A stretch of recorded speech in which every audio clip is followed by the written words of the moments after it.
దయచేసి గమనించండి. హారముతో ఆ మాట చదువునా, హారముల చేత నీ కంఠము శోభిల్లుచున్నది. చేతుల దగ్గర చెప్పండి కొంచెం.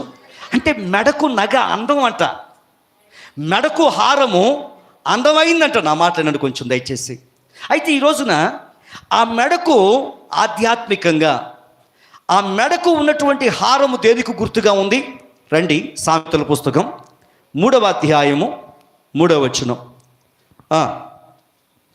త్వరగా 3వ అధ్యాయము 3వ వచనం. దయను సత్యమును ఎన్నడును నిన్ను విడిచిపోనీయకము, వాటిని కంఠభూషణముగా ధరించుకొనుము. దేవునికి స్తోత్రం పనుకొచ్చు. అరే చేతులు పైకెత్తండి ఒకసారి, వినండి దయచేసి. నీ చెక్కిళ్ళు ఆభరణముల చేత శోభిలుచుని అంటే నీ దుర్మార్గులు, నిన్ను దూషించేవారు, నిన్ను పతనం చేయాలనుకున్నటువంటి వారు నీ మీద ఎంత దాడి చేసినా నువ్వు ఓర్చుకో, సహించుకో. ఒకరోజు వస్తుంది, ఆ రోజున గొప్ప కార్యం